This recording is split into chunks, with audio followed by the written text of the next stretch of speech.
एक जंगल में आम के पेड़ पर एक नीलकंठ रहता था। वो हमेशा खुश रहता था। दिन भर वो आम के मीठे मीठे फल खाता और पेड़ की हरी भरी डालियों में झूलते हुए गाना गाता था। एक दिन जंगल में सूखा पड़ गया। वहाँ के सारे पेड़ पौधे और तालाब सूख गए। जंगल के सब पशु पक्षी जंगल छोड़कर दूर किसी अन्य ठिकाने पर चले गए, लेकिन नीलकंठ ने अपना आम का पेड़ नहीं छोड़ा। वो सारा दिन सूखे पेड़ की डाली पर बैठा ईश्वर से प्रार्थना करता और दर्द भरे गाना गाता था। फल और पानी न मिलने के कारण नीलकंठ कमजोर और दुबला होने लगा था। एक दिन उस जंगल के रास्ते से सैनिकों का एक समूह गुजर रहा था, जहाँ एक भी जीव जानवर दिखाई नहीं दे रहा था।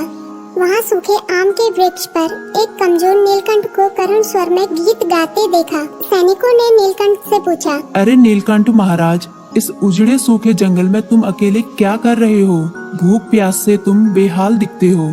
तुम्हारे सारे साथी पशु पक्षी अपना घर छोड़कर दूसरी जगह चले गए हैं। तुम भी चले जाओ, दूर किसी और पेड़ में अपनी जान बचाओ।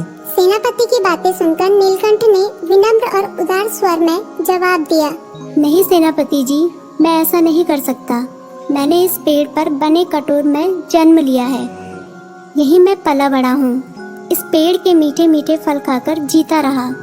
इसकी छायादार पत्तियों के बीच चैन से जीवन बिताया। यही मैंने कितने दोस्त बनाए। इस पेड़ ने मुझे कितनी बार दुश्मनों से बचाया। इसके साथ मैंने जीवन के कितने सुख भरे दिन बिताए। आज जब इस वृक्ष का बुरा वक्त आया है तो मैं इसे कैसे त्याग दूं? जिसके साथ सुख भरे दिन बिताए उसके साथ अब दुख के दिन भी बांटूंगा। नीलकंठ की बातें सुनकर सेनापति बहुत प्रसन्न हुए। वे अपने सैनिकों के साथ उसी वक्त उस देश के राजा के पास गए और उन्हें उनके राज्य में सूखते जंगल का समाचार भी दिया और जंगल को बचाने की भी गुहार लगाई।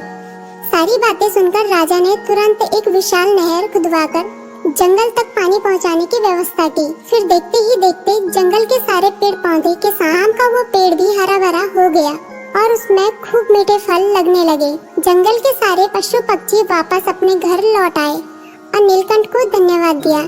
नीलकंठ अपने आम के पेड़ में लिपटकर खुशी से गीत गाने लगा। जंगल में खुशियाँ लौट आई।